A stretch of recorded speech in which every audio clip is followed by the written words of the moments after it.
महत्वाची गोष्ट आहे लाडकी बहीण योजना। आज खऱ्या अर्थानं उद्या रक्षाबंधनाचा दिवस आहे।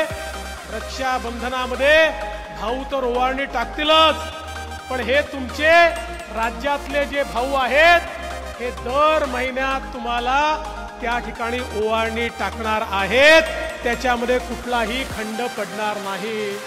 त्या महाराष्ट्राचे उपमुख्यमंत्री देवेंद्रजी फडणवीस यांचे रक्षाबंधनानिमित्त खूप खूप आभार मानते, कारण त्यांनी लाडली बहीण योजना चालू केली आणि गरीब महिलांना त्याचा खूप फायदा झालेला आहे आणि सर्व महिला आनंदित आहे। फडणवीस साहेबांचे मी खूप आभारी मानते, त्यांना आम्हाला 3000 रुपये पाठवून खूप आमची मदत केली आहे। धन्यवाद। देवेंद्र फडणवीसजी यांनी महिलांकरता चांगली योजना काढली आहे आणि थोडेफार मुलांसाठी जी शिक्षणासाठी मदत होईल त्याच्यासाठी खूप चांगले त्यांचे मी आभार मानते। तो मेरे को 15 तारीख को 3000 रुपये आया है।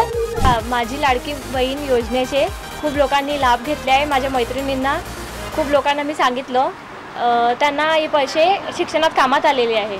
लाडकी बहीण योजनेचा खूप लाभ झालेला आहे। मुख्यमंत्री यांचे मी धन्यवाद मानते। या योजनेमुळे आम्हाला फूल नाही पण फुलाची पाकळी तरी आम्हाला मदत झालेली आहे। लाडकी बहीण योजनेतर्फे आम्हाला 3000 रुपयाचा लाभ मिळालेला आहे।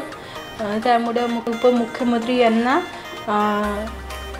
माझे आभार मानते। मुख्यमंत्री लाडली बहीण योजनेचा बराच फायदा झाला आहे।